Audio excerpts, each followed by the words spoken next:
right on the 5 minute mark. This camera is out of focus. One sec. Let's see.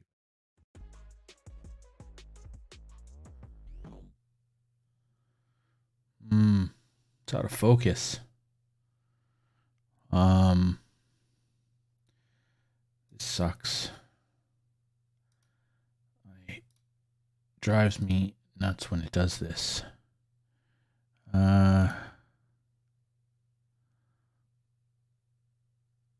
So it's on autofocus. Let's turn the autofocus off.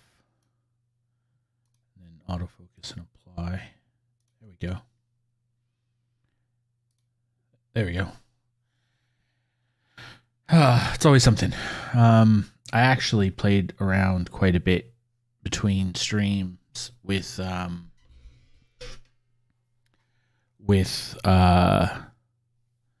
lighting. So I found that the lighting with the new key light was good, but I would get overexposed quite quickly when the screen would go bright. And so I had to do a whole lot of research into figuring out how to stop that, because I know there's a way to do it. Or I knew there was a way to do it. I just didn't know how. It wasn't my skill set or expertise. But what I found out through various YouTube videos and things is that what you do is you raise your lighting high enough that it offsets the screen glare. So you make your light source so bright that the screen luminance changes don't actually have any impact. And then you change your exposure settings on the camera to let less light in, and so therefore the light on the subject, i.e. me, stays consistent. And I think more or less it's worked. I think it could probably be better, but I'm gonna chalk that up as a win. I'm gonna chalk that up as a bit of a win. So I feel a little bit better about the lighting all the way around at the moment. So that's good. But yeah, I feel like absolute dog water today. I don't know quite what's going on. I'm not sure if I'm tired. I am tired. So when I say that I feel like dog water, I have a mild headache and I feel hot and I'm tired. And it's not like flu or anything like that. I don't know. I just don't feel 100% today. So yeah, that's kind of annoying, really. I think we'll have a reasonably short stream tonight. More just to kind of give myself a little bit of a break. I actually contemplated not even streaming tonight. I kind of thought, well, I'll hang out till 8 or till 10 o'clock, 10:30, and then I'll just maybe go to bed and get a good night's sleep, and go from there. I think I am actually somewhat sleep deprived, if we're going to be truthful with one another. And my goal for all this, of course, is to be extraordinarily truthful with you. I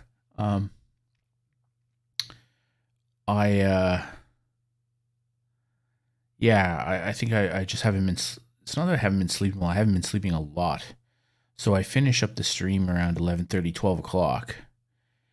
And the thing about people don't really talk about, I don't think, I haven't heard a lot of people mention it, um, is that it requires quite a lot of adrenaline to do this.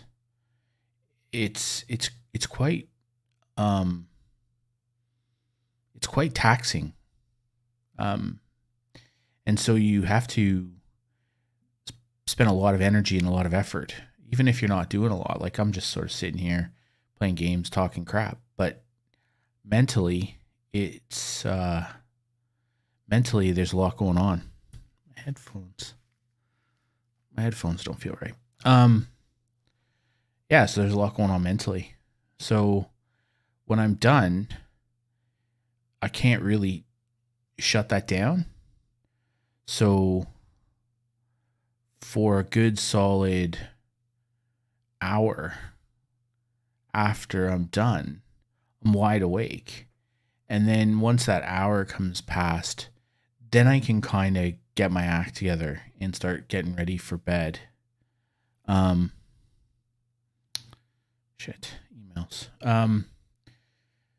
So if I don't finish till sort of 11:30 or 12, then it's kind of 1 o'clock before I'm sort of winding down, and then it's like another half an hour to kind of get to bed and do bed things and go to sleep.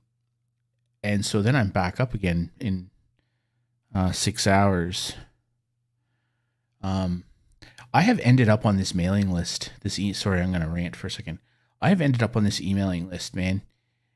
And the people who run it are clearly selling emails, right? So if you're not familiar with how email lists work, you have to opt in. You generally have to double confirm. So you have to so you sign up for an email list, and then they send you a response that says, hey, you've signed up for an email list, click here. And that's called a double entry. So that's a double response. So you confirm it, right?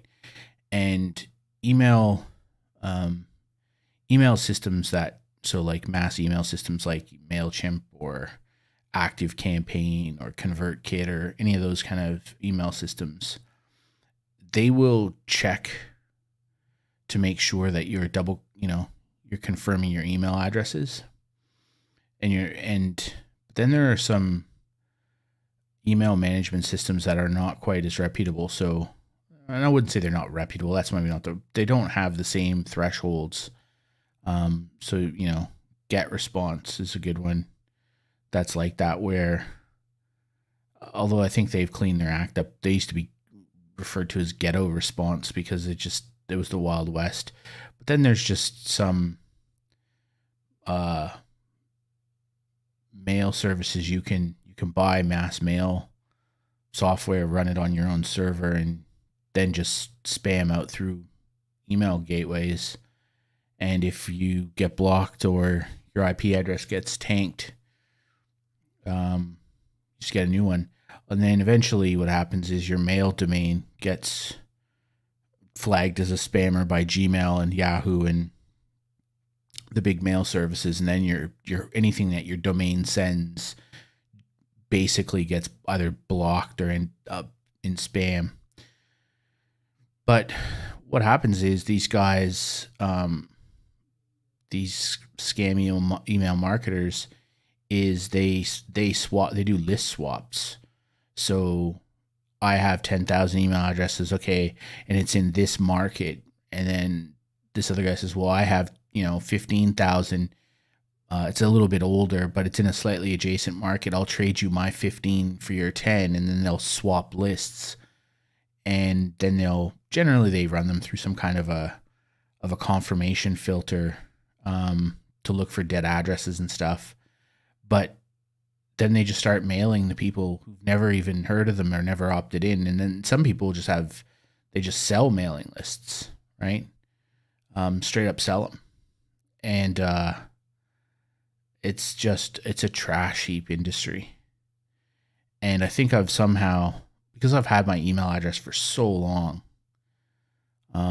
like my mobile phone and my email address, I've had them for decades, that it's inevitable that your email address and your mobile phone number gets sold to shady people.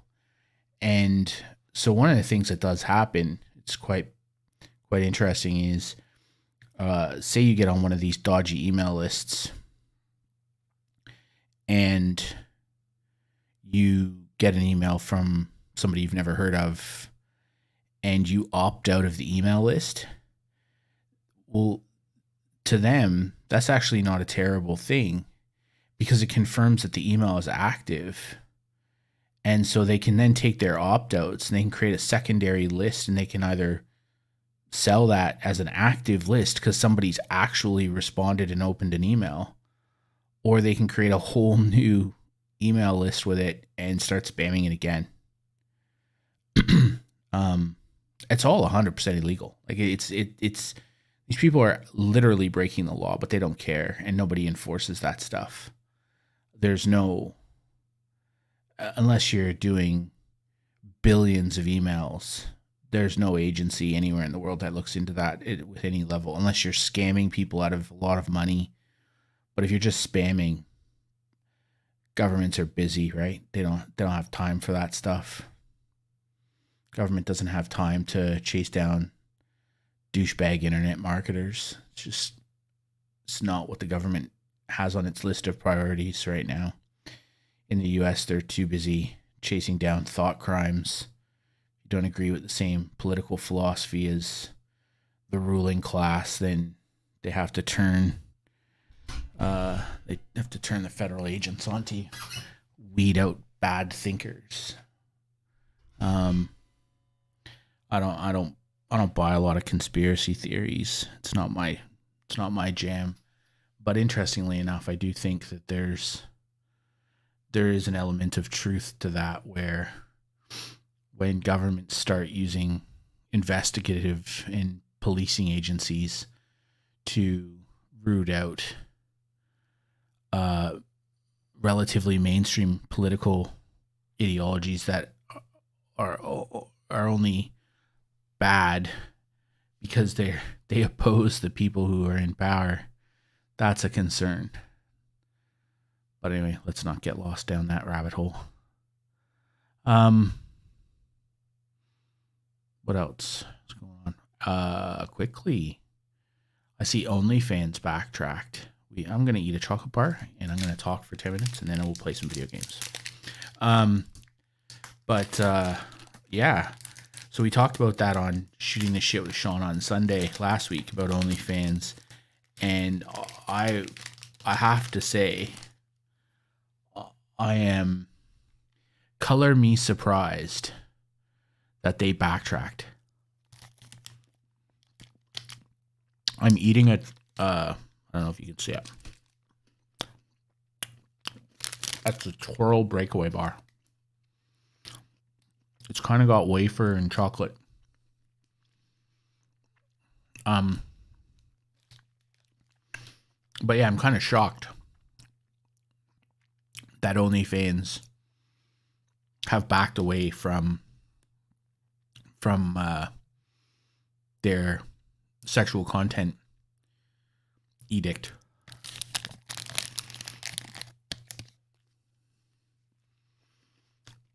It actually makes no sense to me at all.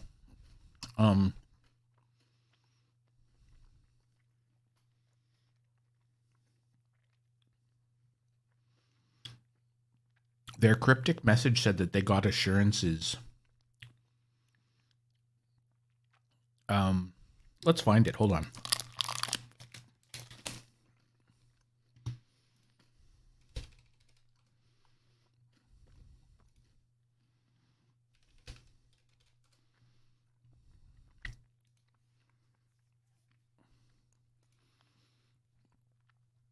Okay, here it is here.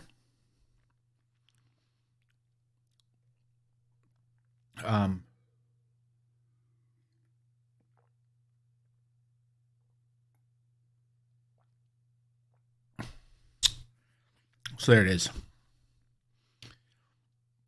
Thank you to everyone for making your voices heard.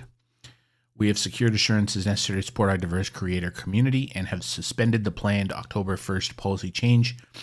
OnlyFans stands for inclusion, and we will continue to provide a home for all creators.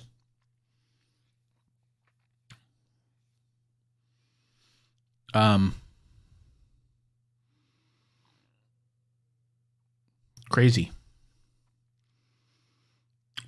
This actually makes almost no sense.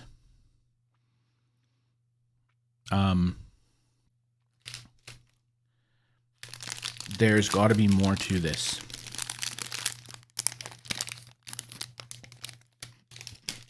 Because what this says is that somebody else caved in.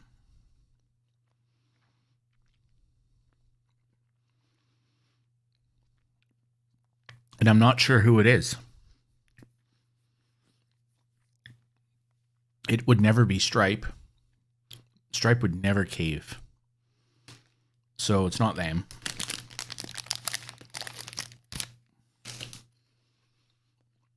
No Shot MasterCard caved.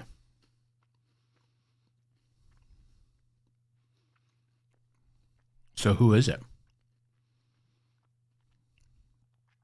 I can't work it out.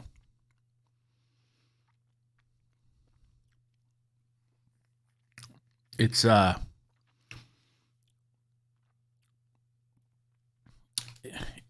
fascinating to me. And now they've put themselves in this, and so organizationally they've put themselves in this position where they now can't backtrack from this. So, sexual content creators are now the hill that OnlyFans will live and die on. And as you can see, like Savannah Solo is, from what I understand, she's a fairly significant, because I did a little bit of digging on this today when I saw this come through. She's a fairly significant content creator. She does cosplay kind of stuff. And you can see she has 310,000 Twitter followers, so she's not a small time creator. Here is the fascinating. So I'm going to get on my soapbox for a second here, right? Here's the fascinating thing about social media companies in Silicon Valley and all these woke leftists, right? Who run these platforms. Let's call them what they are. This young lady has 310,000 followers on Twitter, right? And I was able to do some research about OnlyFans today, and I found her, and there were one or two others that came up in mainstream media articles, okay, about the platform.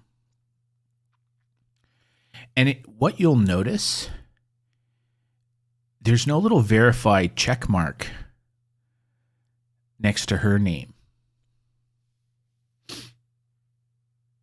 There's no little verified check mark next to her name. But if you wrote a shitty little article for BuzzFeed about nothing, and you had the right politics, you would get your little verified check mark.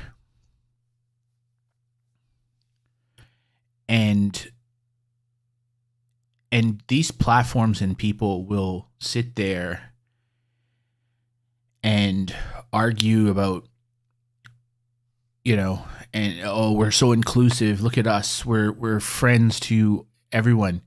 But these young women who are effectively sex workers and are openly proud of it and and don't hide it at all. And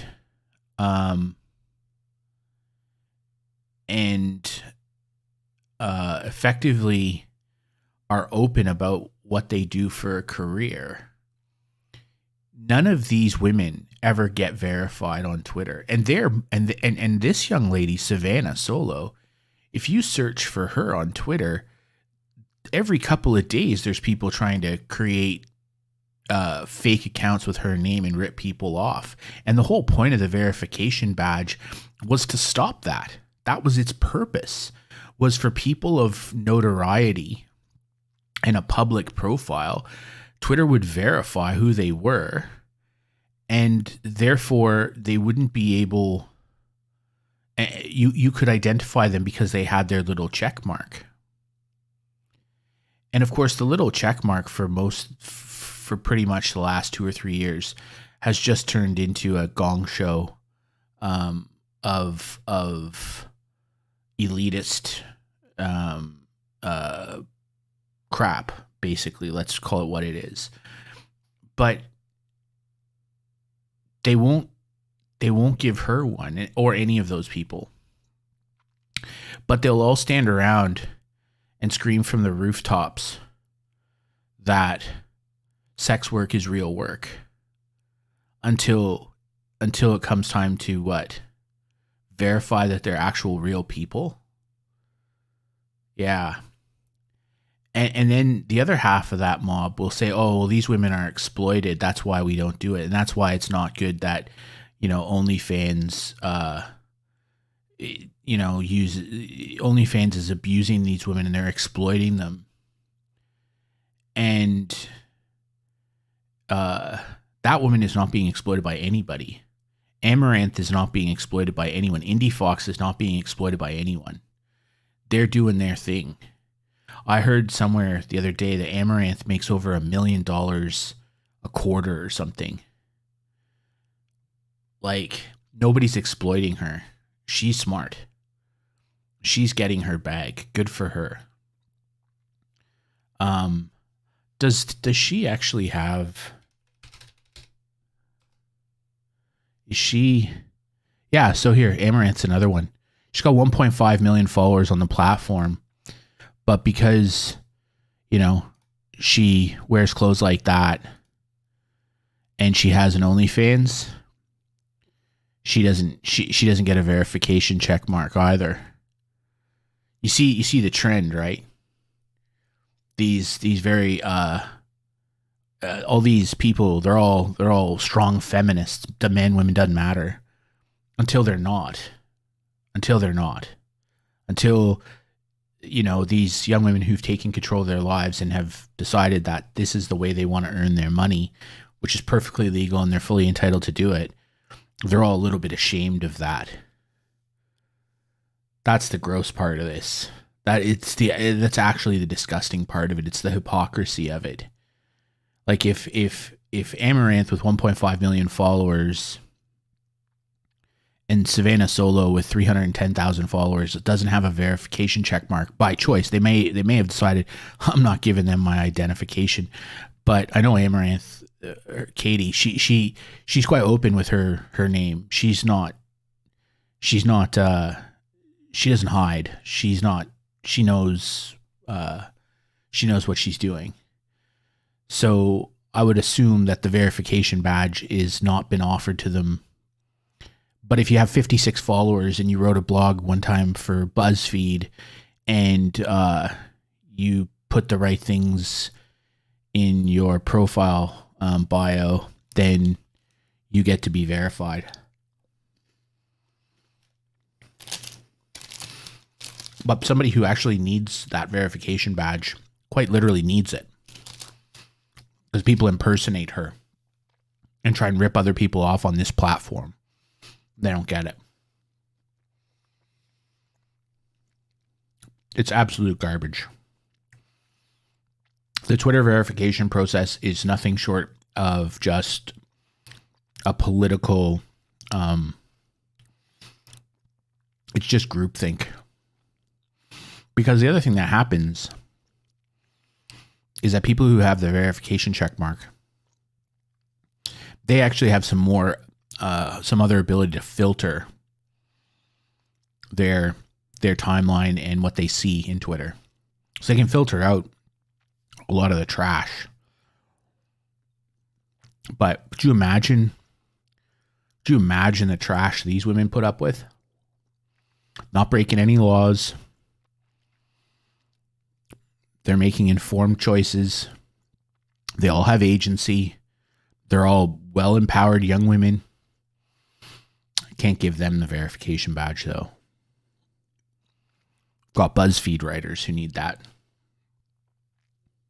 Somebody who sorts the mail at the Washington Post, they need to be verified. Very important. They do very important work. Yeah. Feminism and all this woke politics is great until it becomes a little bit uncomfortable. So I just look at it and think absolute utter hypocrisy. Right? Like, I could probably go through my timeline and find a person. Hey, it's Regina. She's playing Destiny. Okay. So, not to belittle this dude, but he has 43,000 followers, and he writes for a sports blog, The Athletic. I have an Athletic subscription, so I'm not disrespecting The Athletic. I pay for that service. But let's be candid, it's a sports blog with an app behind a paywall. And this guy has 43,000 followers, and he's got the little blue check mark. Who else? Let's see if we can go find a person. Mudhar is a cool guy. Let's see. I don't follow a lot of the blue check marks because I'm not really that interested in them. Mark's a good guy. 10,000 followers, editorial director at CNET.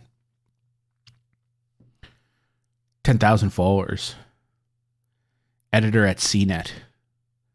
Very important that he's verified. Very important. I like Mark. I've had lots of exchanges with him. Good guy. Nobody's ever going to impersonate Mark. Right? Where do we go? We'll find some more here in a second, I'm sure. He's a game developer. More. We need more. I tend just not to follow those people. There's Jeff. He's a fairly notable individual.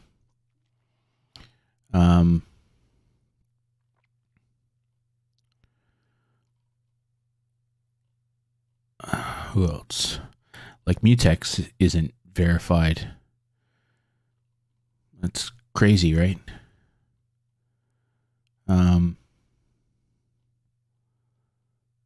At least Scumpy is.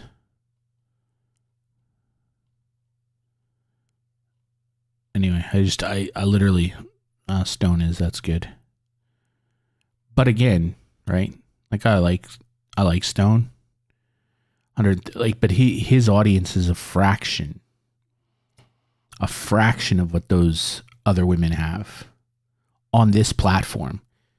Amaranth has 10 times larger audience than Stone has. But, people don't like what she does, and they will argue about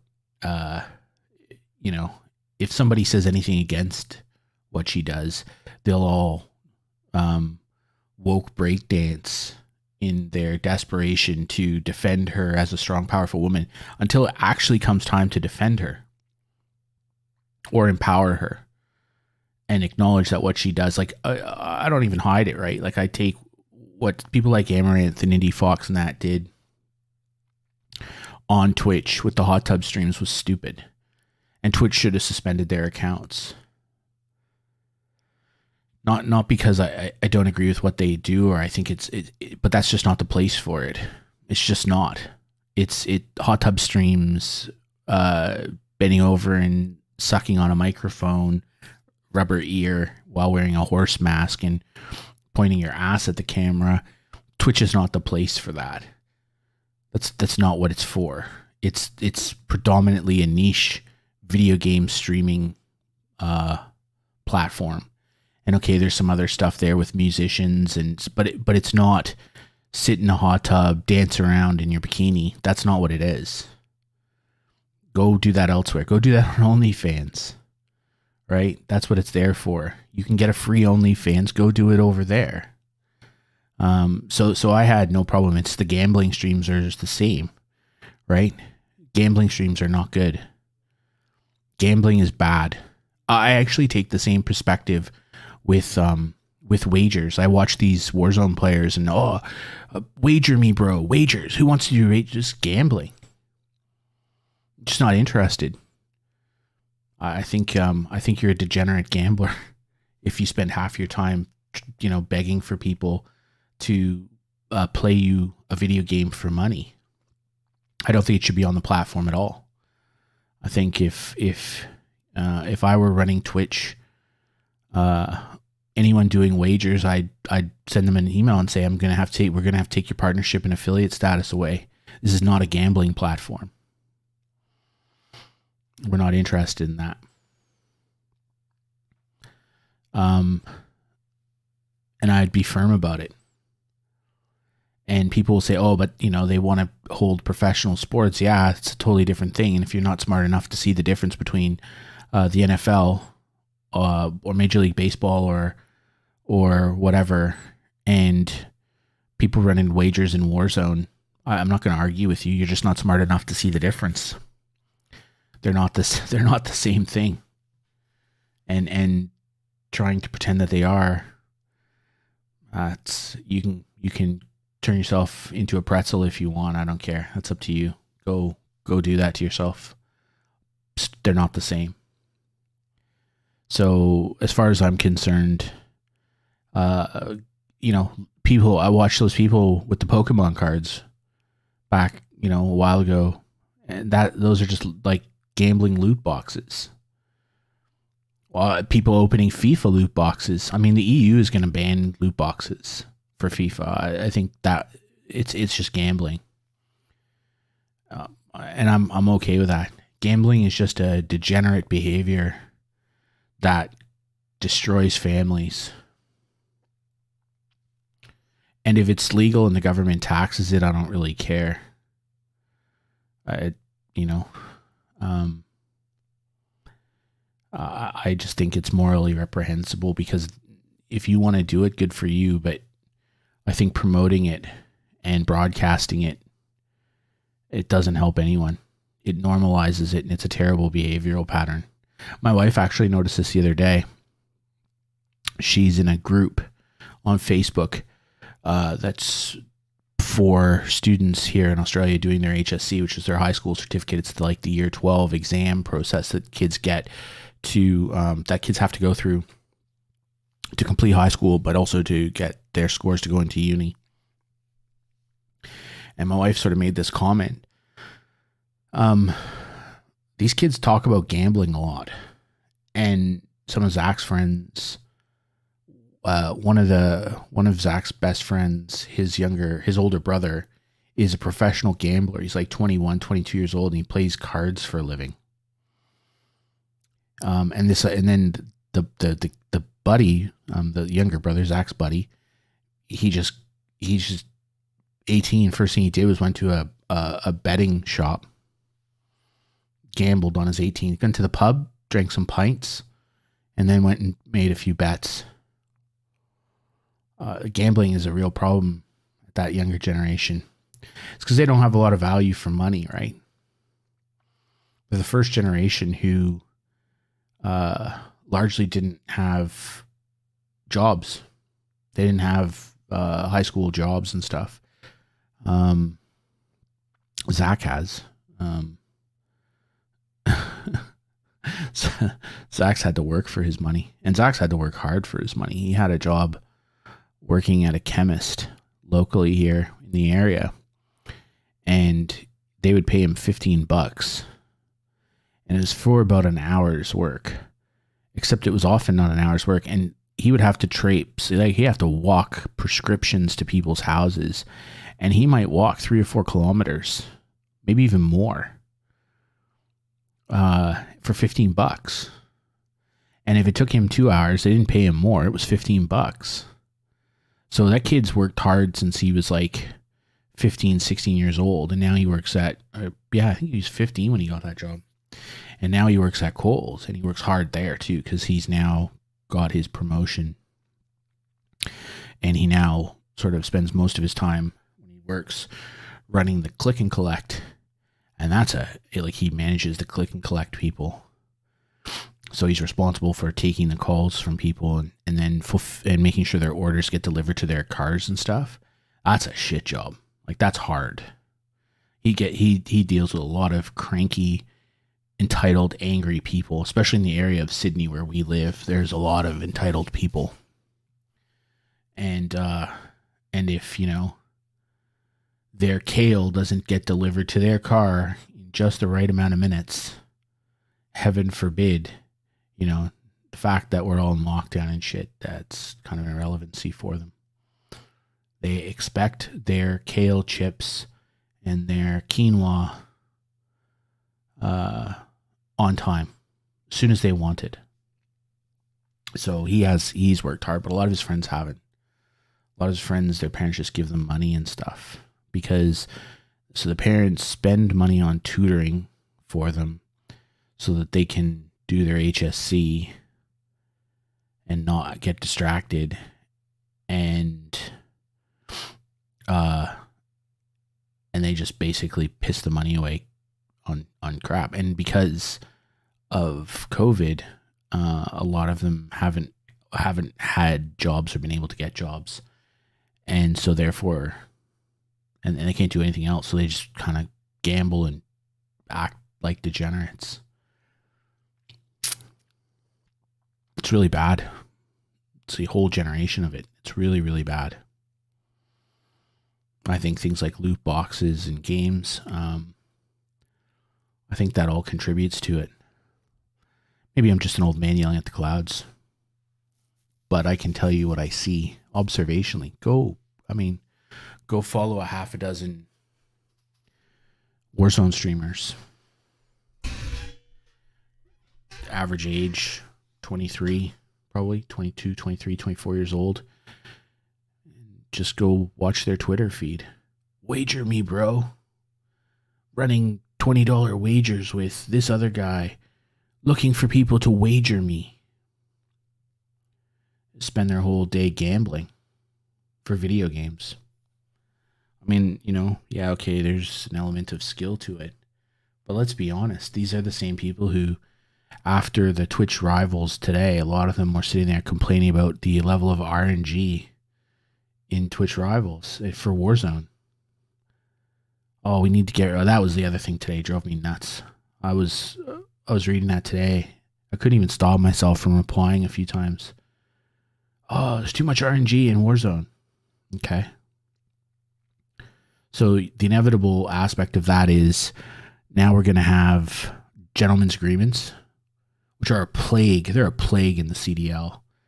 CDL, you basically run the Krig 6 and some a Milano or some SMG. So that's everybody runs the same, or an AR. They all run the same guns.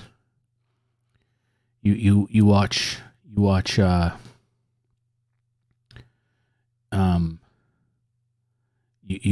CDL matches, 2 ARs, 2 SMGs, and they all have pistols. And one guy who's actually probably the most talented player of all of them will be a flex and run both. He'll run an AR and an SMG.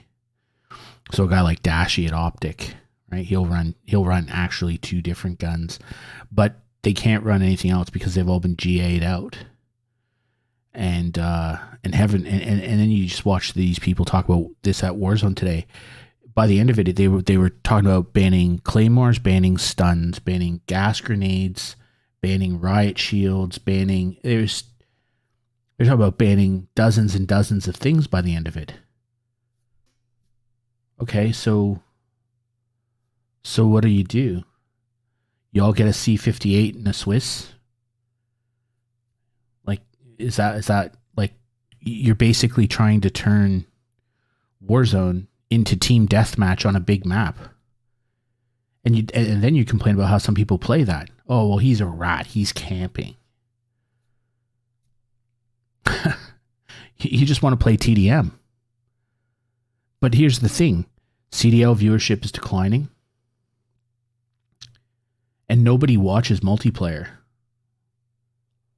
And there's a reason for that. It's boring. It's not fun to watch. So, and Nick Merckx plays Warzone, and more people watch Nick Merckx play Warzone and just run around acting silly with Tim the Tatman and Closey than watch most matches at a CDL major. Right? Nick will get more people watching him live play Warzone than will watch Florida Mutineers and Seattle Surge. Tells you something. Why would, if you're Activision and you're sponsoring these events, why on earth would you want to turn them into the CDL? It's a declining property. I don't care how much money those esports organizations funneled into buy franchises. That money's gone. You think about it, right? $25 million, 12 teams. That's that's $300 million that those teams have spent. No shot are they making that back. Not in a million years. Sponsors are leaving, and everybody's arguing, oh, the sponsors are leaving because of Activision's bad and Blizzard's bad behavior. Yeah, I think what you find, and I think that's convenient, and I think it's very lazy to think that. I think what's happening is it's a good excuse for sponsors to pull out. Because let's be honest, if there were 500,000 people watching CDL Champs final, if there were 500,000 people watching it live, those companies wouldn't pull out. They wouldn't. Because they'd get value for the sponsorship, and nobody, and I mean nobody, will know that Astro's headphones are related to the CDL in that kind of a way. Nobody's going to sit there and say, well, Activision have a bad company culture, which they do. I don't think anyone would argue that. And they've behaved, staff have gotten away with horrific levels of behavior. But I don't think anybody would sit there and say, oh, well, I'm going to hold Astros to this. Right? They won't. It's nonsense. It's ridiculous. Because for a whole bunch of reasons, nobody's going out and saying, I'm going to buy a pair of Astro A40, or I'm not going to buy a pair of Astro A40s because I saw them on CDL and I think Activision are a bad company. No, nobody's doing that. Quite the opposite, in fact. A lot of young people buy Astro A40s because they see the CDL players wear them in matches. But none of those people are not buying them because of Activision. Not one. But what happened is, I bet you the declining viewership and somebody at the parent company for whoever makes the Astros, I don't even know who makes those, went, well, this sponsorship just isn't worth it for us now. And worth doesn't mean we don't want to be associated with that. It means that we're not getting good value from this sponsorship generally. It's probably too expensive, and we don't think a competitor will take that spot and benefit from it. And this is a convenient way out for us. We can pull out and just say we don't want to be involved anymore. And then they get the upside of saying that they pulled out, and there's all the the Kotakus and of the world will write their 1,000 articles about all the sponsors that are pulling out. it's if honestly, if you think those companies pulled out of the CDL purely and only because of the behavior of some people at Activision Blizzard, no matter how horrific that behavior is, and I'm not defending the behavior or anything, but if you think those companies pulled out of that sponsorship deal for that, you're simple. You're not a very smart person. Those companies use that as an excuse, and it just all comes down to the CDL as a declining property.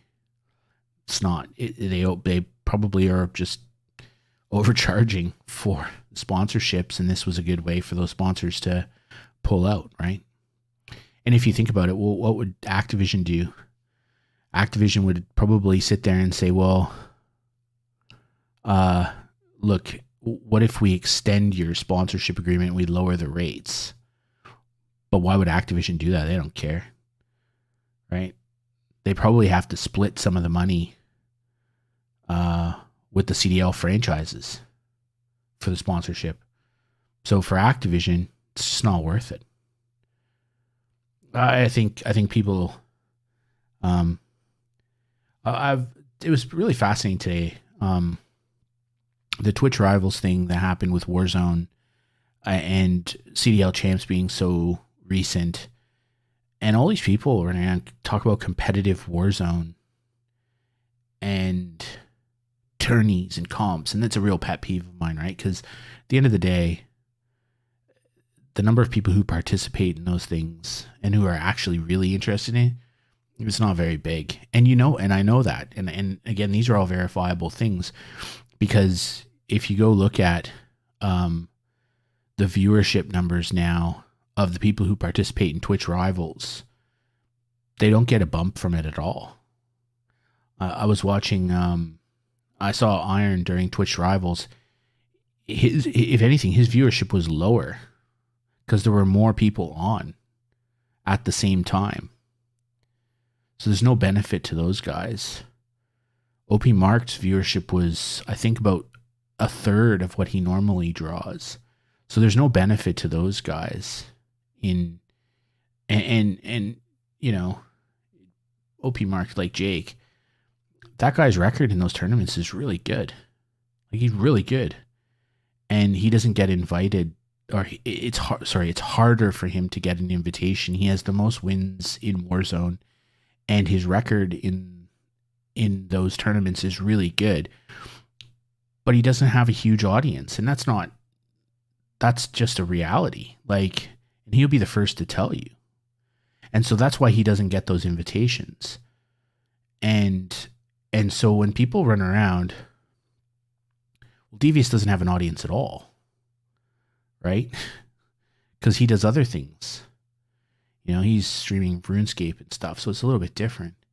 But when people run around and talk about competitive Warzone, they view it through this lens of the people who participate in the tournament.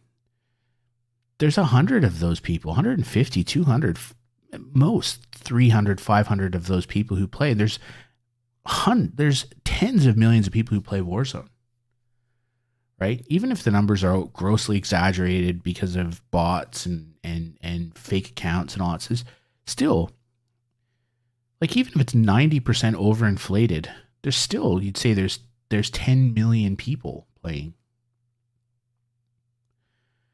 And they have hundreds of thousands of people play that game uniquely a day. And these people who play in these tournaments, you're just not that important. And this idea that, we're going to GA this, we're going to GA that, you don't understand.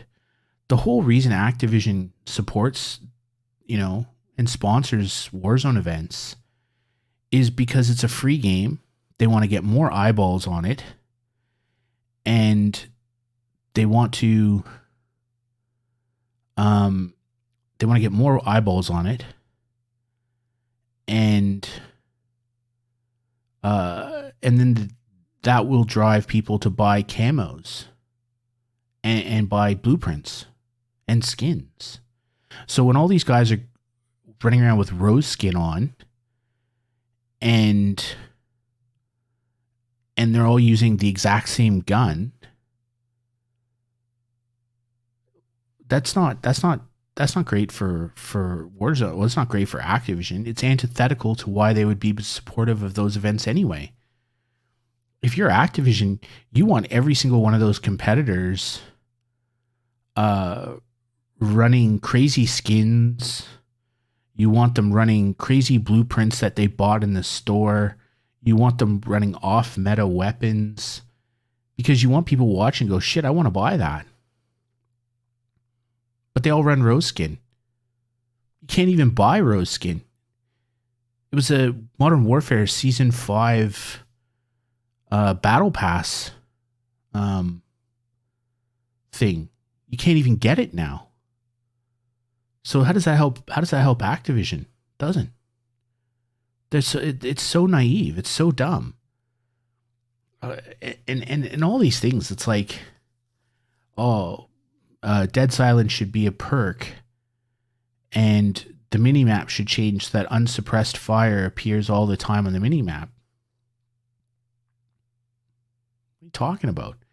On the one hand, you want to sneak around the map and not be heard, so you want to hide, right? And then on the other side, when somebody shoots their gun, you want to be able to see them. How about you just keep it the way it is in Modern Warfare and Warzone? Because it seems to work okay. And how do I know it works okay? Because it sold a lot of copies. There's a lot of players. And the only people who are complaining about it is a very, very small minority of people. And oftentimes those same people, I don't buy anything in the store. I don't want to support that. What a clown show. What an absolute clown show. Every time I see these people say that, every time I see it, I don't buy things in the store.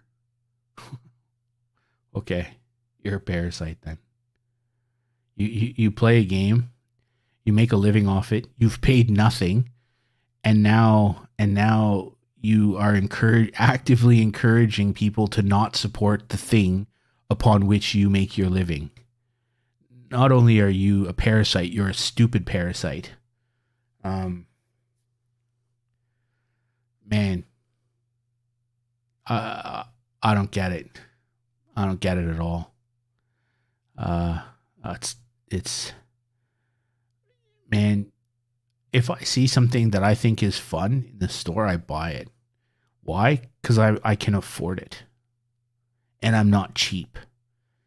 Right? If you don't have a lot of money, I'm not going to hold that to you. You do what you do you.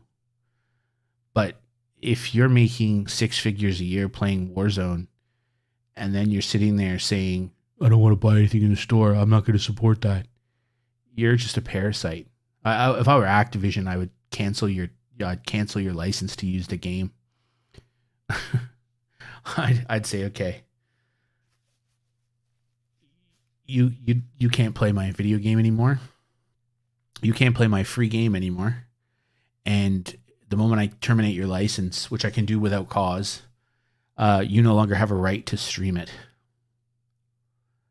Right? Because your right to stream and your right to use their intellectual property and your right to make user-generated content is in your user agreement.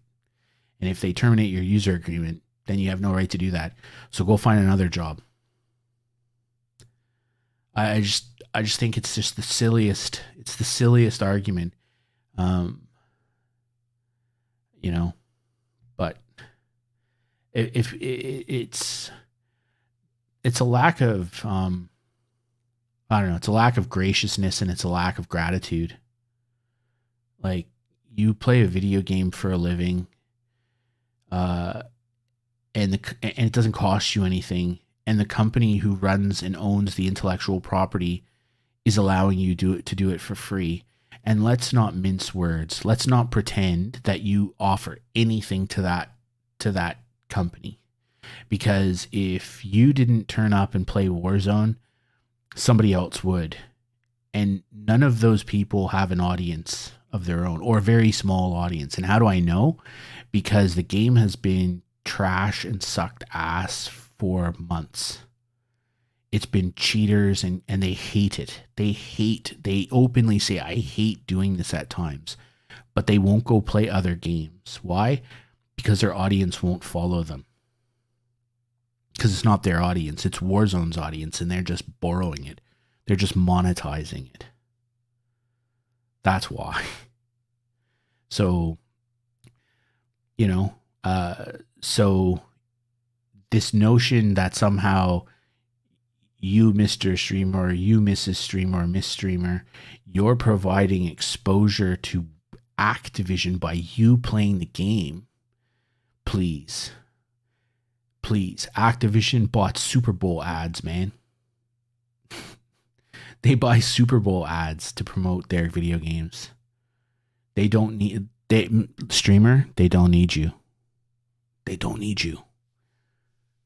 So be grateful. Say, you know what, this game, for all of its flaws, the horrible company that makes it, their absolutely rancid behavior, has provided me with a roof over my head and food for my mouth. And I'm not going to tell people to not spend money on it, because that would be hypocritical. Because the whole reason they're here watching me is because of this game. So the idea that, you shouldn't support it, just be neutral. Just say, hey, man, you want to buy stuff in the store? That's up to you. It's your money. You do what you want with it. Don't talk about the store. How about that? It's crazy. It's just one of the goofiest. It's one of the goofiest positions I've ever seen. It's goofy.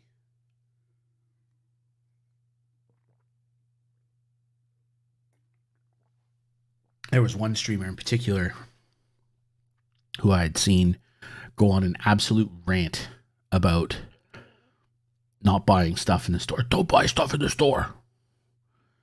Don't do it. You're supporting them. And then that same person spent money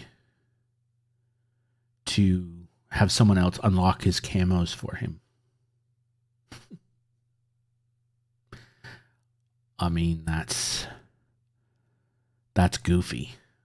Like, that's low IQ, man. That's not a very smart person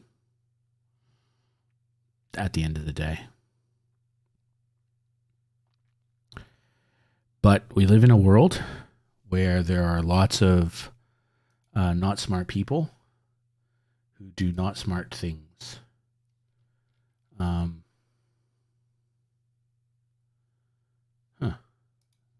Just was looking at something. But anyway, I watched a little bit of Twitch Rivals today, actually. On and off. Wasn't very interested. I don't like duos. I generally find duos quite boring. I watched one match, and in, I think it was the fourth or fifth circle, really small, one of the later circles, there were like 60 people alive. And the end was bedlam. And I thought, wow, that's really entertaining. That's pretty cool. Because that's just, you get the gas closing. People have already taken positions. People are rotating in. So Shroud did. Okay, sorry, I missed that. So Shroud was playing in Rivals? Really? I didn't know that. I like I said, I watched it mostly with the sound down, so I didn't know he was playing in Rivals, and he did okay. He's super talented, right? So he'll figure that shit out in a hurry. He played with Huskers. Well, that's really fascinating. And how did they... Husk is... Oh, I mean, he's a top shelf player, right? So he's always going to do well. I mean, he's built for those tournaments. Because he's smart. He's a smart player. Um,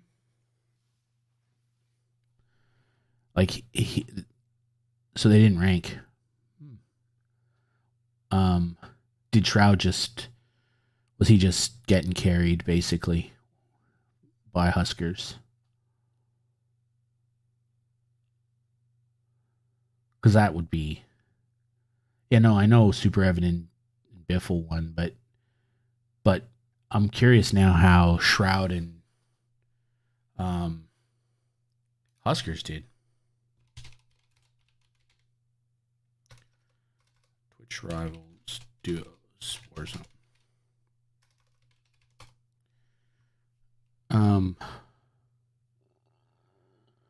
Okay, there's the final placements. Mutex.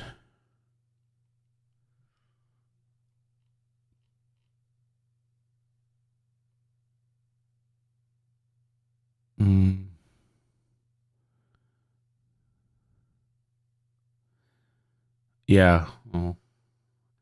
Well, he I don't know. He doesn't like Warzone. I'm not sure what the deal is. I've heard him talk about it a few times, and I don't think he's a big BR guy as a rule.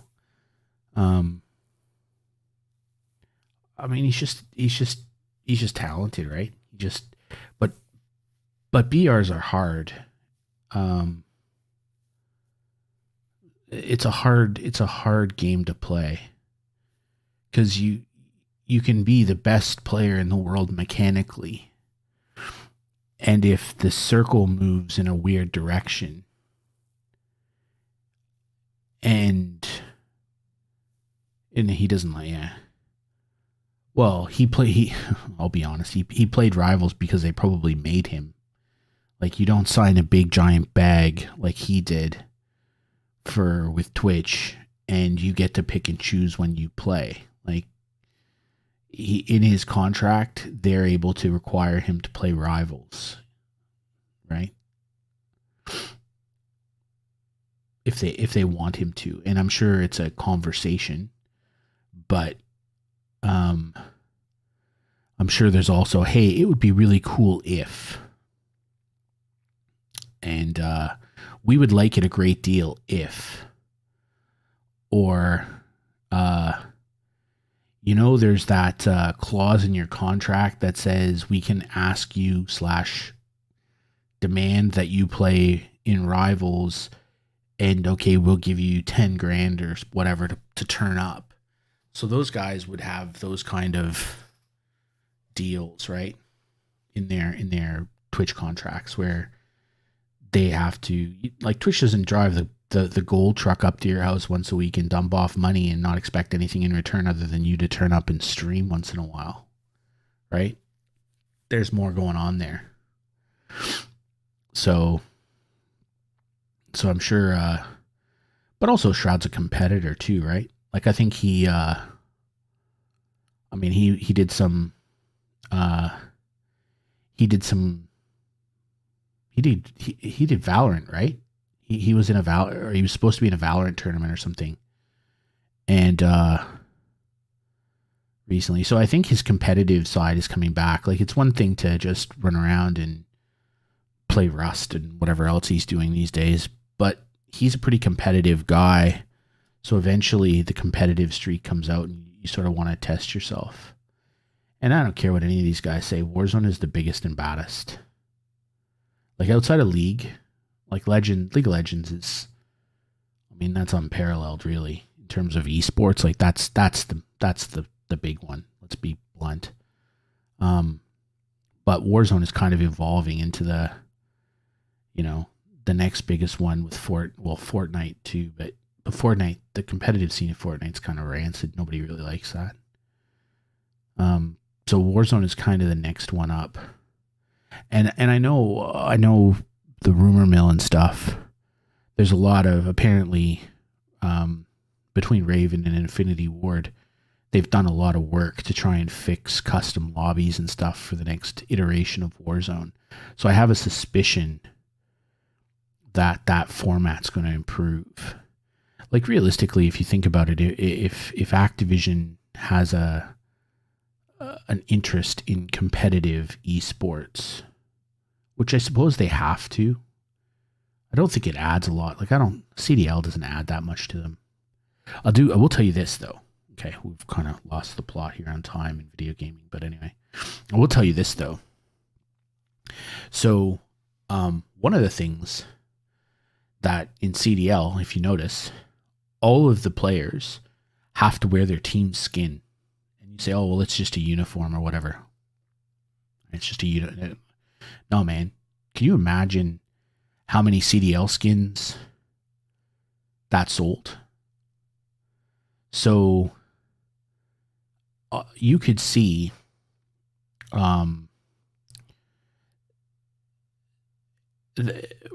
Activision are not stupid people. They're gross and their management is horrifically corrupt, probably. But they're not dumb. And it sells a lot of skins. And last year it sold a lot of skins. And they look at Warzone, where they make a lot of money. Like a lot of money. Like if you think about it, right? Warzone, I saw the numbers recently. Warzone made double what Cold War makes. Warzone makes more than all of the other COD premium games a year combined now. And mobile is growing too. So right now, if you're Activision, Warzone, mobile, premium titles. Those are your three things, and in that order: Warzone, mobile, premium titles. And mobile, the number 2 thing in there, will always be second because mobile is a very finicky market. It's a very finicky market, and it could disappear in no time. So, make hay while the sun shines, but Warzone is number 1 and will be for the foreseeable future. So if you start to think, well, Activision has an interest in a competitive scene, and World Series of Warzone was a good start, then if you look at the terms of the contracts that those guys signed to be in World Series of Warzone, it's quite fascinating, really. Those guys gave up their individual rights. So, I read the player contract for World Series of Warzone. Those guys gave up their names, they gave up their images, they gave up their footage. So if Activision wanted to come out with a Huskers skin, right? Dude running around a Reese's Peanut Butter Cup t-shirt, and call it Huskers, they could. And sell it. They could sell it, and they wouldn't have to split the money. It's what it says in the player contract. I read them, so I know what it says.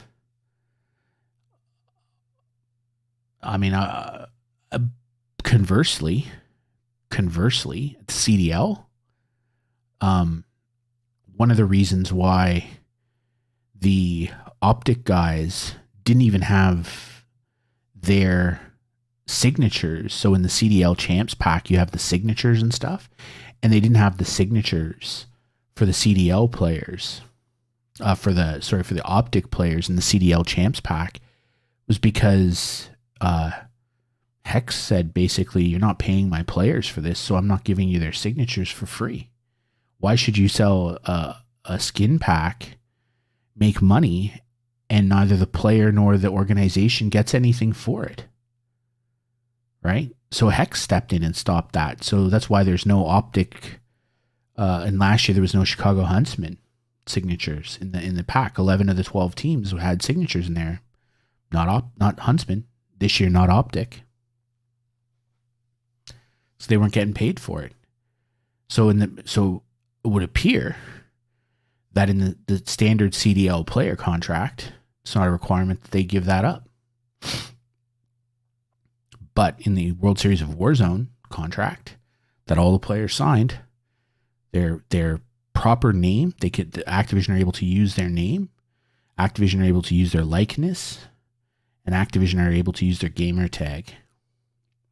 So there's nothing to stop them from coming out with a Jowo skin. There's nothing to stop them from coming out with an Aiden skin if they wanted to. I doubt they would. That'd be kind of weird, but they could. So this whole idea that Activision thinks it's a good idea for these guys to run around with a rose skin on that nobody can buy and use weapons that, are not. And the other one they all talked about, that was the other interesting thing today. Oh, custom lobbies need to have the ability to block certain weapons. Like, immediately they run to GAs. Immediately. It's just, it raises the skill ceiling. Okay, it's boring, it's batshit. That's why nobody watches the CDL. Right? It's boring.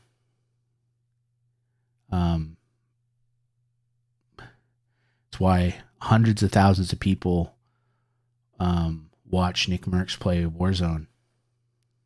This is not boring. There's a random element to it. Every game is different, but you want to make every game the same. It's all about skill. It's not about skill. Because you'll complain about that next, right? Oh, it needs to be a level playing field. You're playing a game built with a high level of RNG built into it. You literally don't have any idea where the flight path is going. You have no idea where the circles are going. You have no idea where the loot drops on the floor are going to be. You have no idea where your loadouts are going to drop. You have a rough idea, but like the game has multiple levels of randomness built into it to encourage replayability and variation in the format. It's built into the game intentionally. It's a mechanic. Oh no, gotta have less RNG. It's so dumb.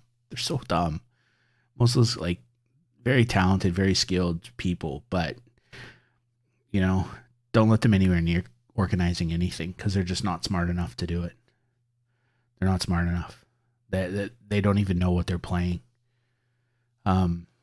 It's why you see master builders don't run construction companies. They're master builders. They're not management, right? They don't necessarily know why something's successful. They just know how to do something really well. So stick to that.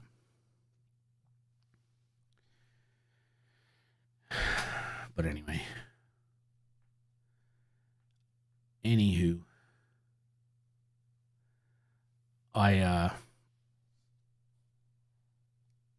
I think at this point we might play a video game for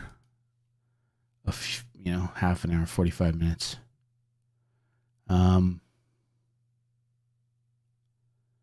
do we want to play? Yeah, we'll play Humankind for a bit. and the only, not going to be sadly say, but the only reason I'm going to play this game is because I've already created the thumbnail for it and I've already put it in the YouTube settings, and I can't be bothered changing it at this stage. I'm just not.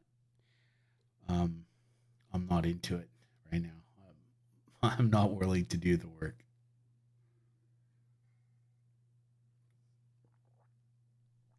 How's the work front, Tony? Are you working or not? You're still at home. I meant to ask you.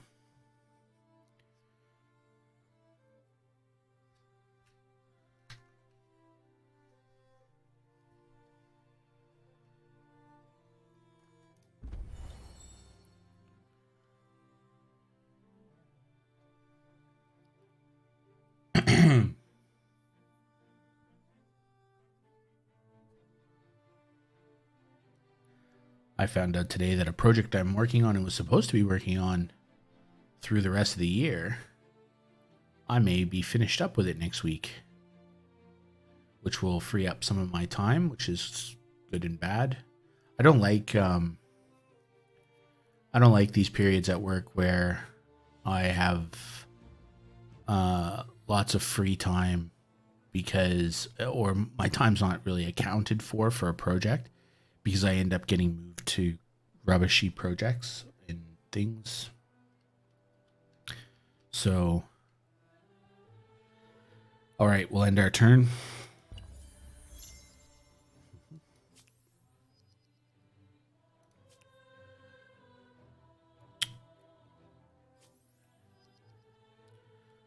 Uh-huh. Uh-huh. All right.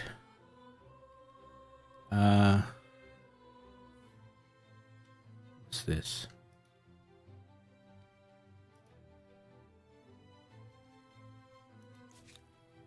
Okay, so I think we're going to start building out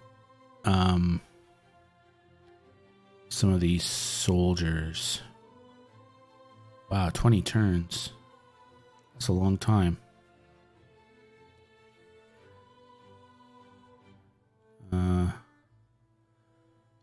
So they're a ranged unit. That's faster. Well, we'll build one of those, and then we'll see how we go.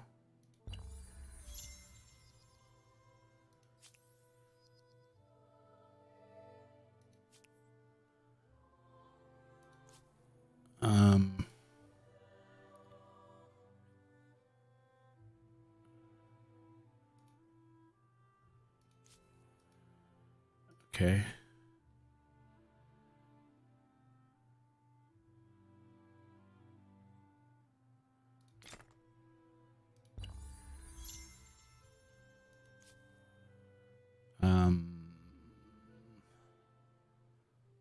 Let's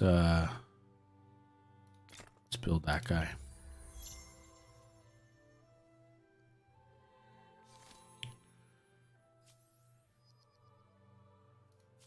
Okay.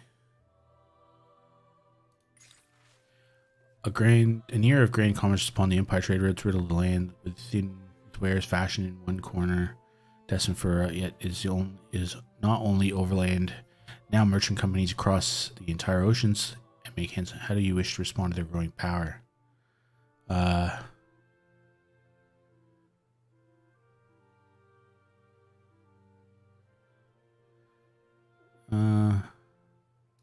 Let's tax them. Let's tax them. Let's go to this city. Chartered companies. The bank. Stock exchange. Okay. Yep. So let's build a bank here. Let's build a school.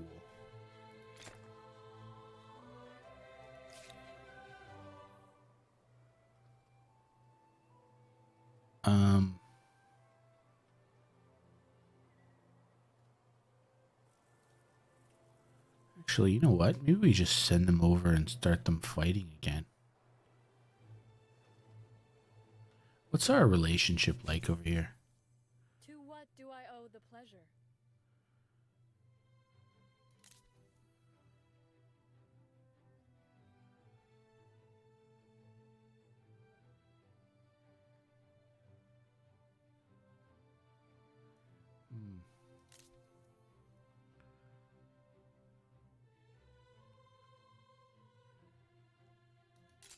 Why do we pursue a destructive war?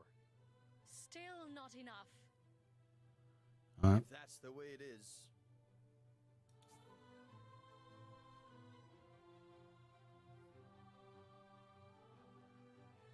Oh well, let's just move on with it.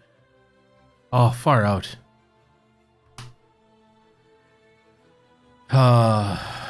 Never mind. Having one of those days. Thanks, man. Appreciate it.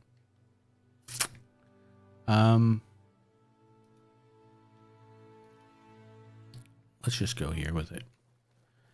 And Oh, so they gotta go to the harbor. Okay.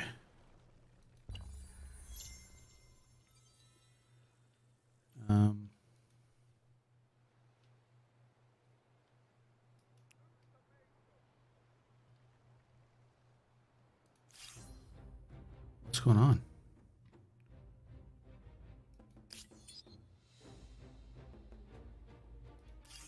Why would they do that?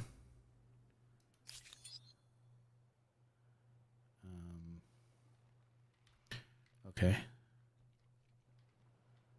Setting sail. Let's just go explore their lands. Yes.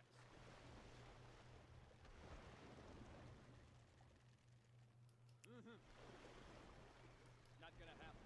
Right. Okay, yep.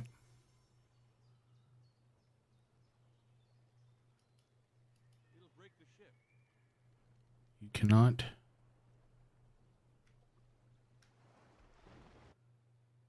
The water run red. Okay, let's destroy their ships. Oh. Oh, we're not going to win that fight by the looks of things. Setting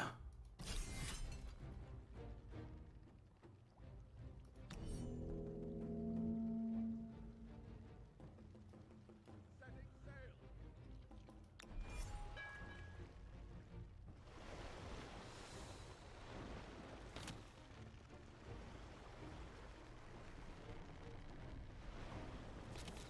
Holy crow. We're not even getting a shot in here. We're going to be dead before we even get a shot in.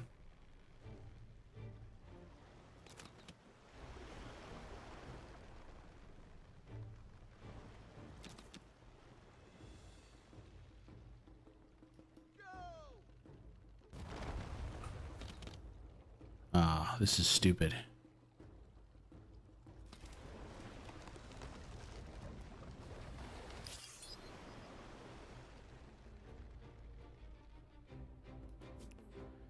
This is pretty silly. Pretty silly. And I just don't have enough resources to do anything about it.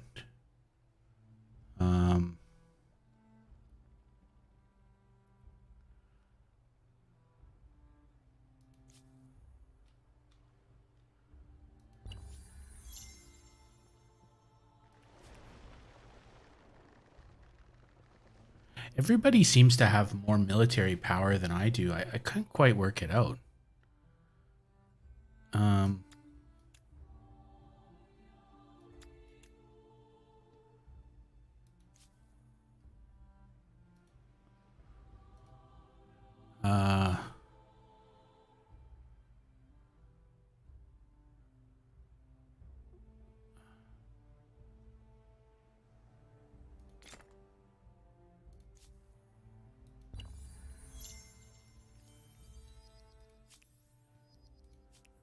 Yeah, we're back at this stage again where can I build a bank? Like that was supposed to be, yeah. Let's build those guys. Let's build lots of them.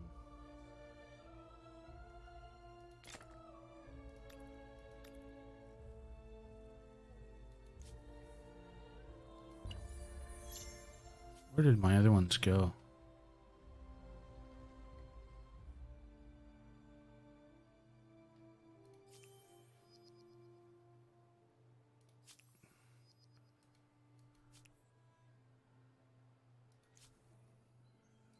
Let's build some of those guys.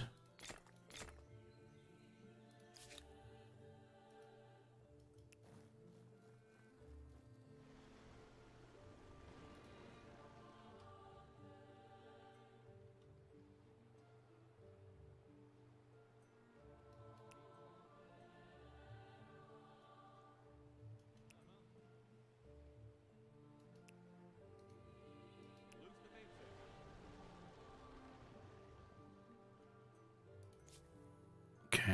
What's that? Why do I have that?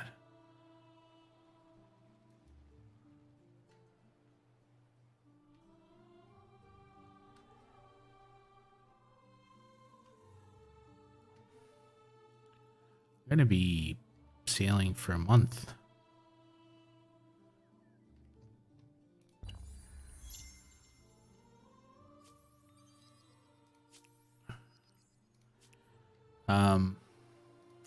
What?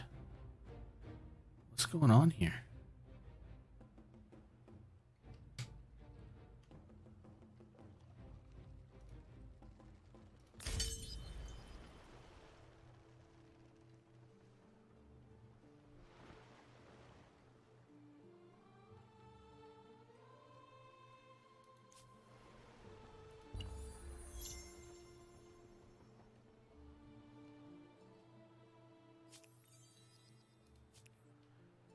I need to get this ship over here.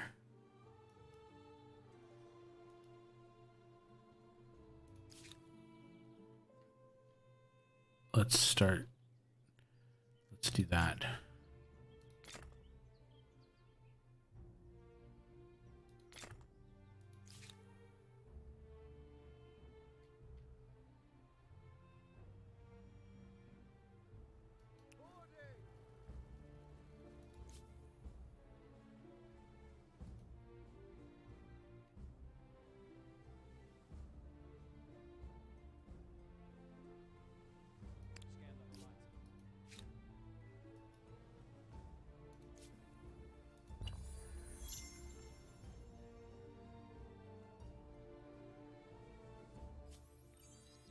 Okay. The written word was previously available to a small, often wealthy elite.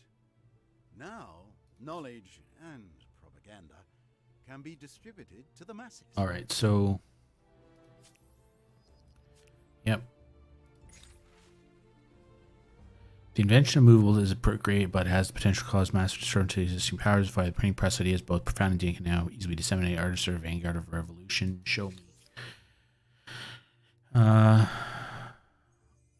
Whatever, man. Art is to speak and show the truth. You can't gag and bind it. Yep. Let's get out of there. Let's go here.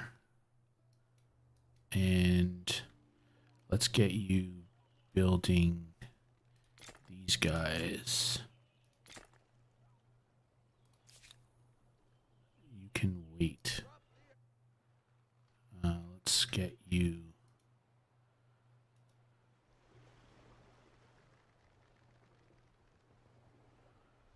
Yep.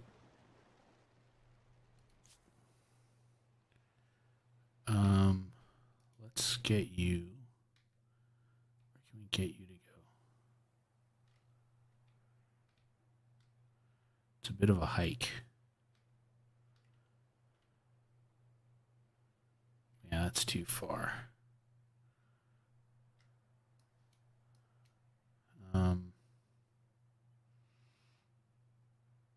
Well, let's just let you wait for a second. You can wait. We'll finish our turn. I need footage. Footage of what?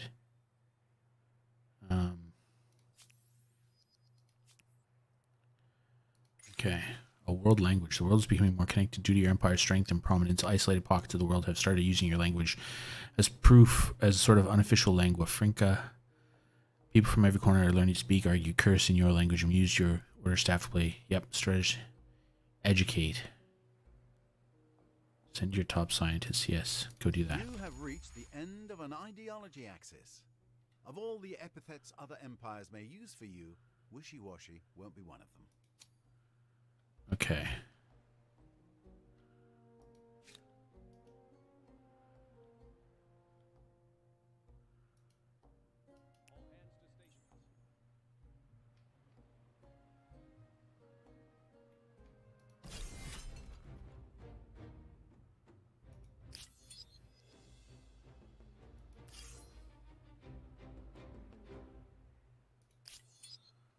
All right, we had a military battle. Let's go. You can wait. You can wait.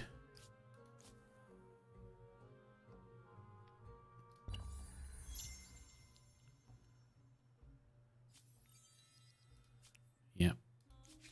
All right.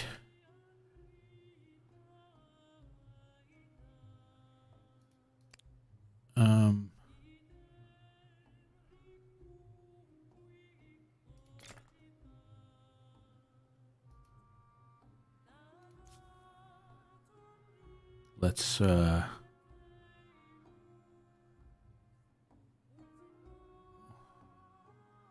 can't really build anything of use in this place. Okay, let's focus on building this place up then, shall we?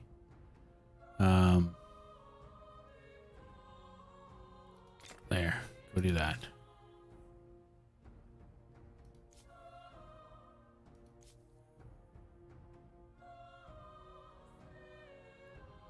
Just wait. Why are we still building more ships over here? You just wait.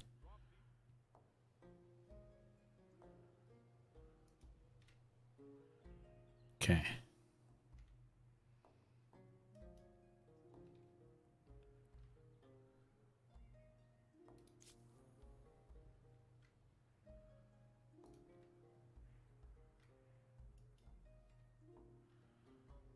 All right.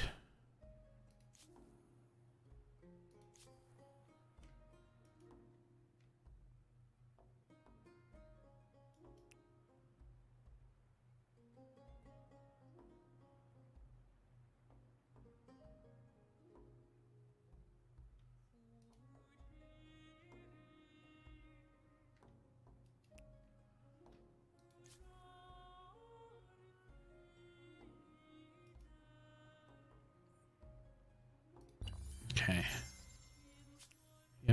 Yep. Let's go. Where's an idle city?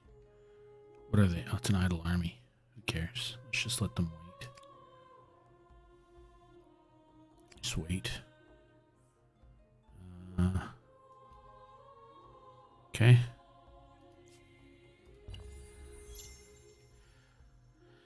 What do we got here? We're just gonna wait.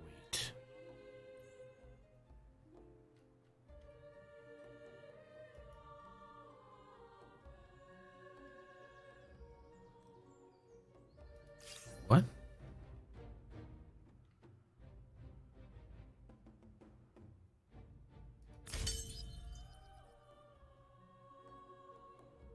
It's all right. We're coming for you. Don't you worry. You wait your turn.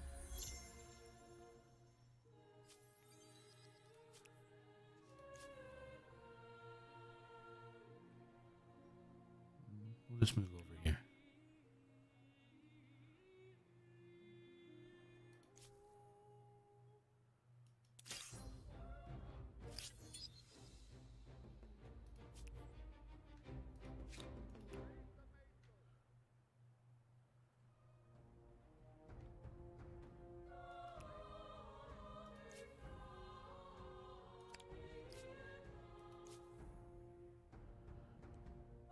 We're coming.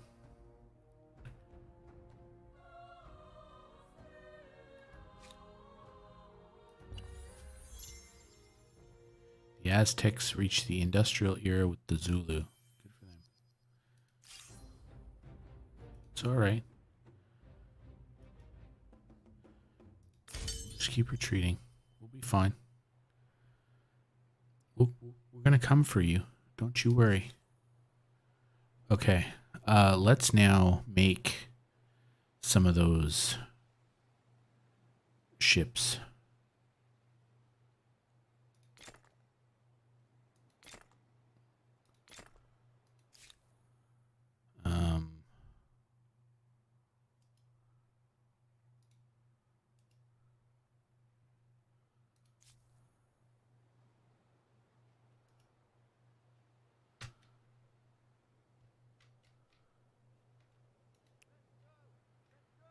Okay.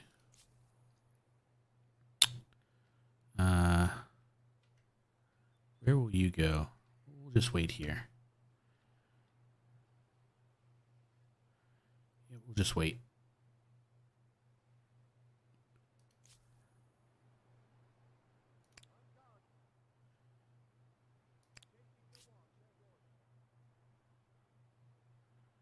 Yep. Don't you worry. We'll come for you.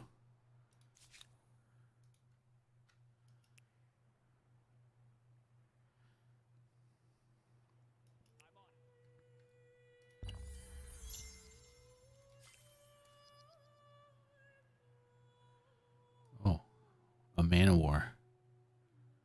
Huh.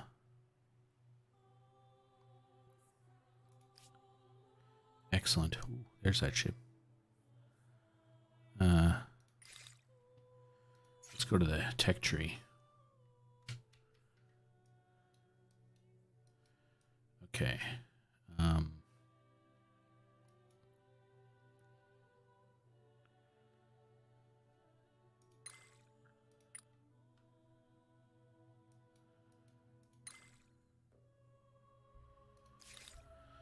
Okay, so let's build. What can we build now? We don't have enough saltpeter for that.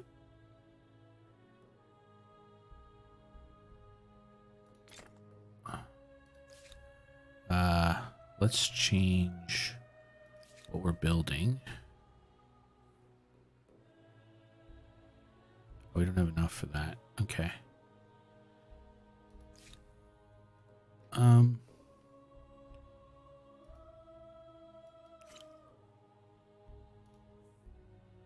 Okay. You just wait your turn.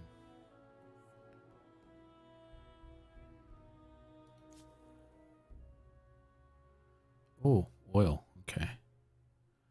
Do we have any more soldiers coming, or can we just now send that ship? Let's let them go over there. You just wait.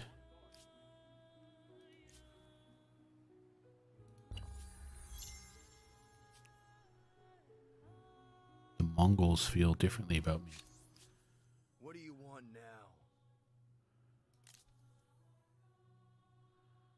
now? Who cares? Don't babble, and speak swiftly.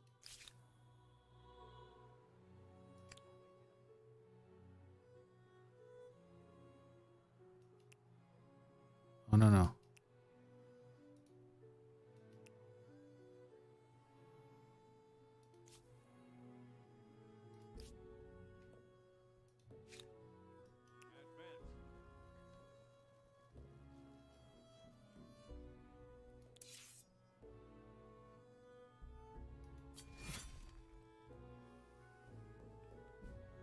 For your country! Huzzah!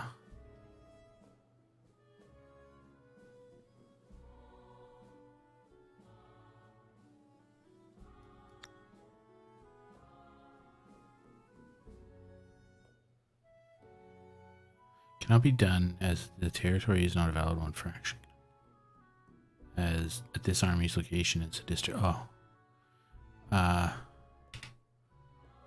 Okay, we'll let them do that. Wait.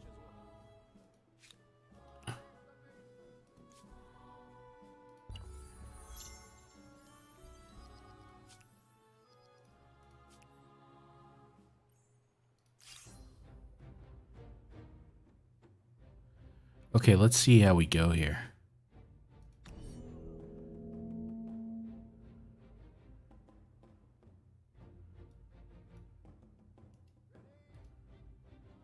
Pitch the teams. Forward.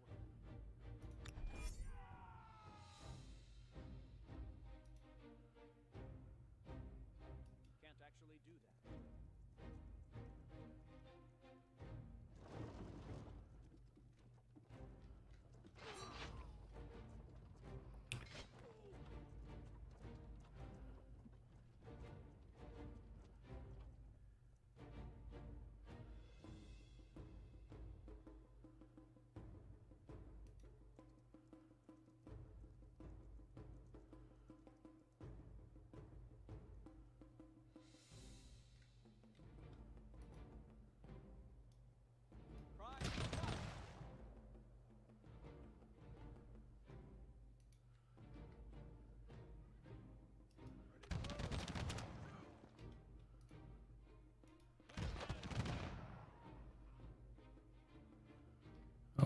Hi.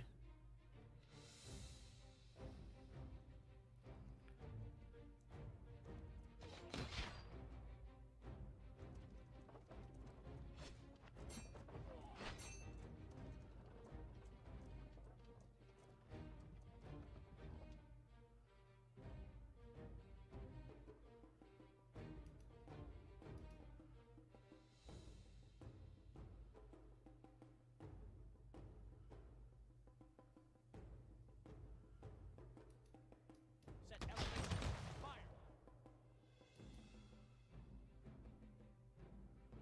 Yes. Stay together. Move it.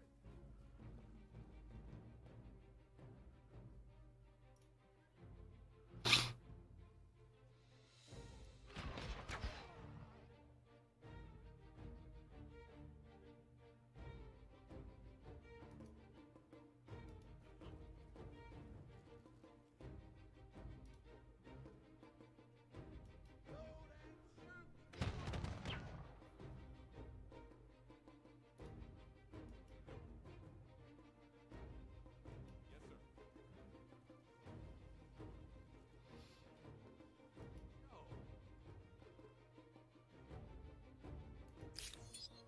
Go.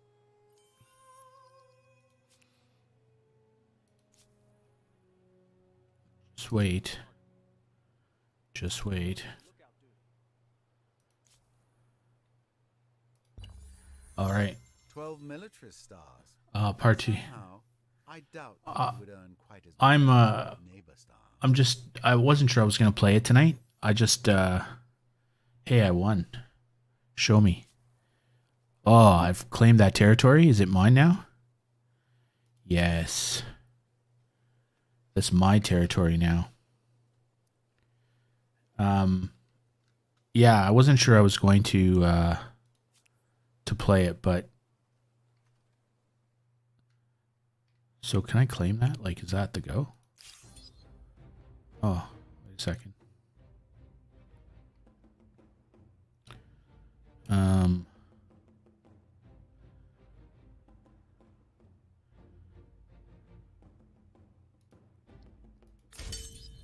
I'm happy to retreat because we're coming for you now.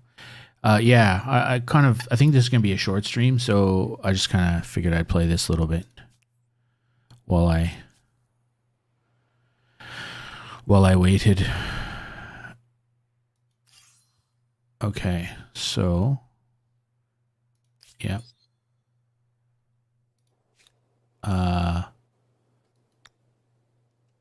Why can't I claim this?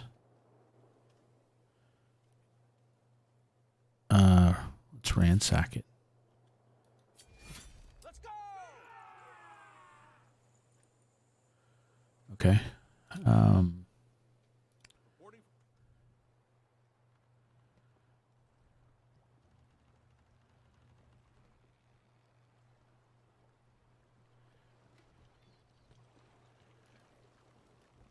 Let's do that.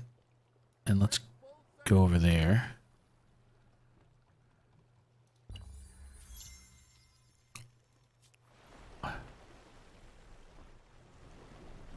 No, I'm not gonna fight you. I can't, what? Like, why can't I retreat?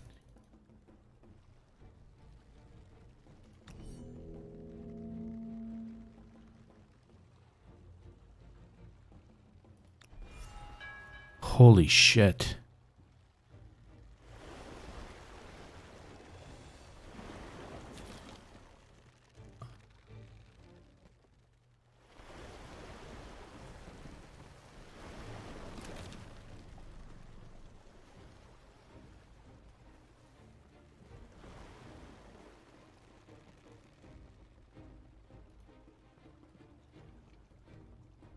Sink the enemy.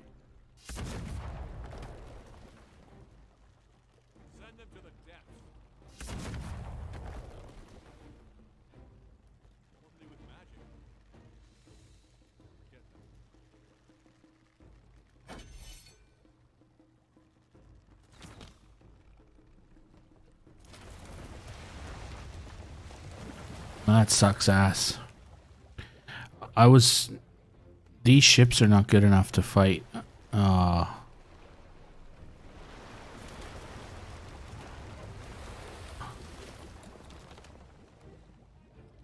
uh,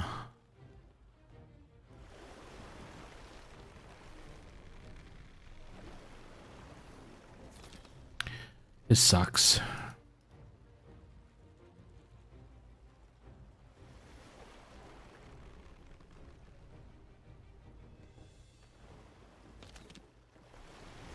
Like, why do they have so many ships? Like, holy shit. Like, where are they coming from? What is going on here?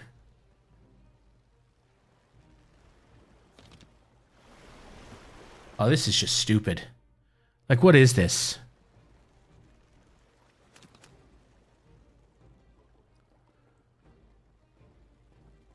Let them drown.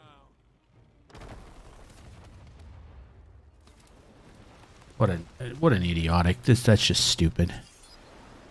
Who cares? Go away. Shut up. Leave me alone. I'm gonna destroy them now. Representative government.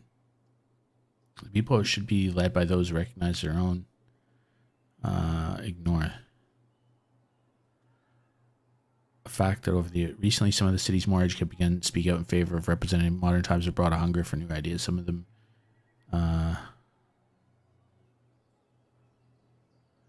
yeah, whatever.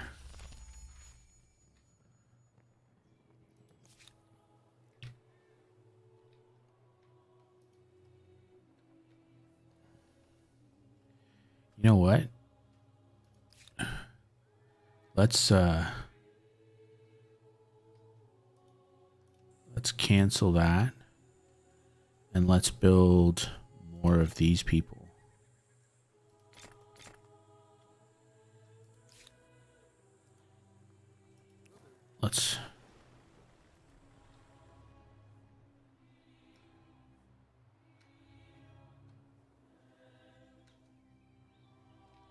Let's just start sending over more and more troops.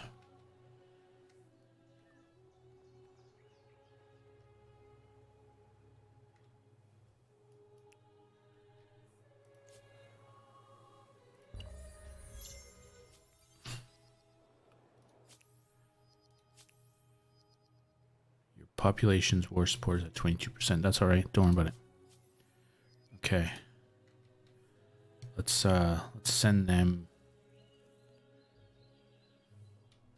Where are we at?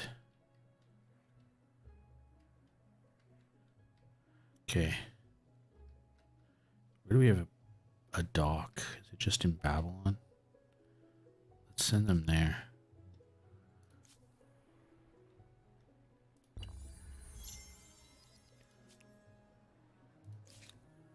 Okay, you're gonna build some more soldiers.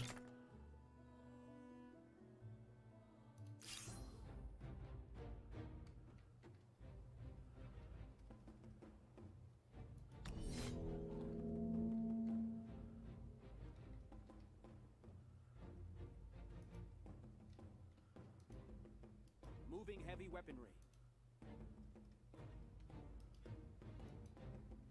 All together now.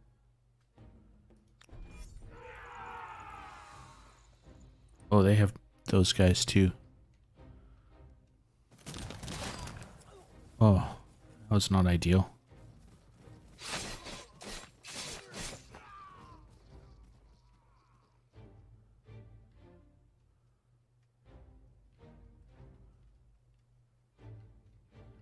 I still might be able to win.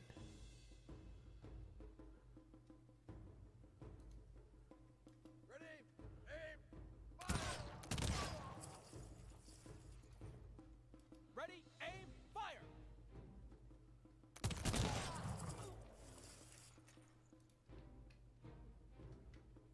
Take a knee.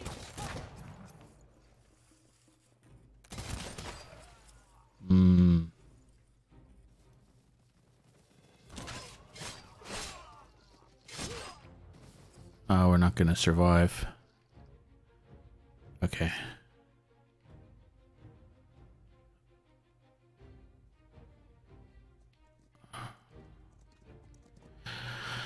Well, I think I've had enough.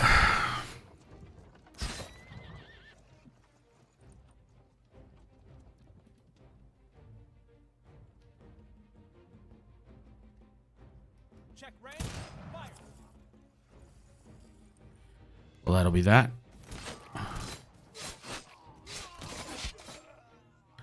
All right. Perfect.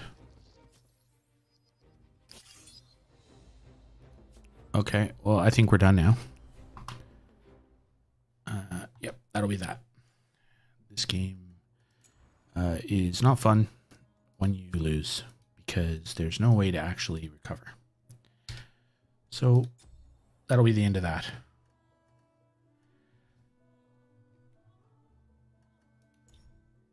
Yep. I think that'll be the last time we play Humankind on stream. It's not... the game is grotesquely unbalanced, and you read about it in their Reddit forums and stuff, so people know it's a problem. The developers spent their effort trying to get influencers to promote their game rather than actually get people beta testing it and playing it, so bit of a problem, bit broken, not fun. So that'll be the end of that game. Tomorrow, not sure what we'll do.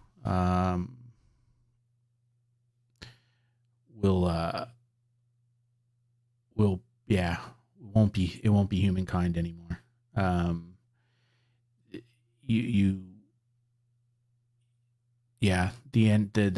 The game just ceases to be fun at some point.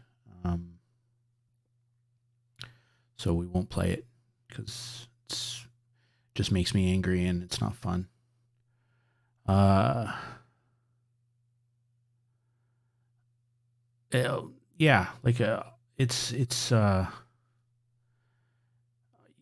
went into, it's all right, man. These things happen. Like I went into their Reddit forums and sort of posted like some thoughts and stuff, and a whole bunch of people just replied and said, yeah, these are the problems with the game. It's okay.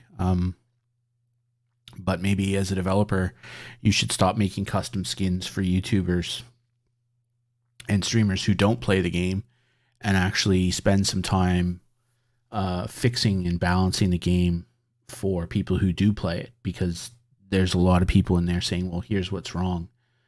And the other problem you get to is that, the other problem is that the resources are wrong. So like my whole continent, like the whole continent that I own, there's one saltpeter mine.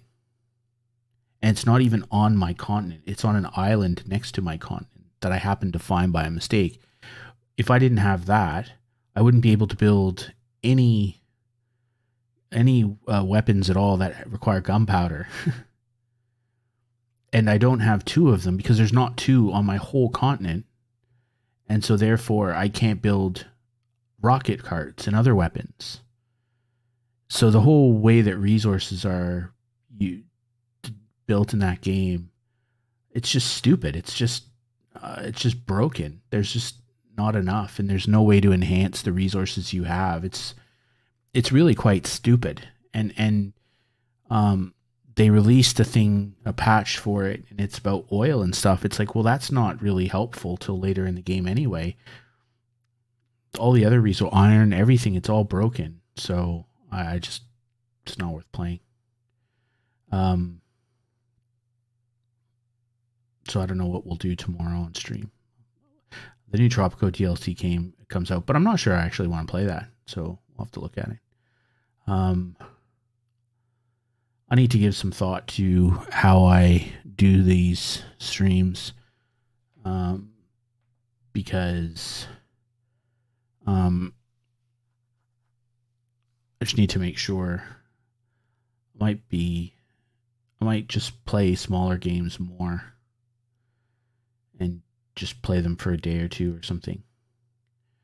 So we'll have to see. But this game the thing I don't like about this game is it just puts me in a bad mood. Like it's got so many balancing problems that it's fine for a day or two, and then it ceases to be. I don't know, like you play it for a bit and it's all right, and then you run into the whole that's what it is. The whole combat and war situation is so broken and unbalanced that it makes the game colossally unfun when you have to engage in battle. That's what it is. It's the war piece of it. You have to have war because of the way that the stupid early game mechanics work, where people just go claim all the territory, so you have no ability to take it from them unless you fight them for it. And then the war mechanic is stupid because the resource model is dumb. It's just broken.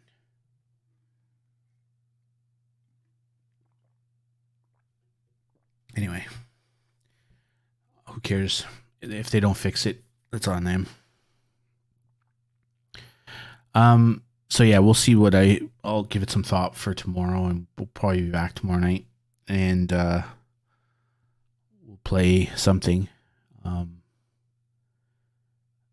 we'll go from there. Anyway, thanks for turning up. Have a good evening. I'm going to get to go to bed early, which is kind of what I wanted, so that's a plus. Yeah, we'll see you tomorrow. Thanks for everything, and be safe. See you. Bye.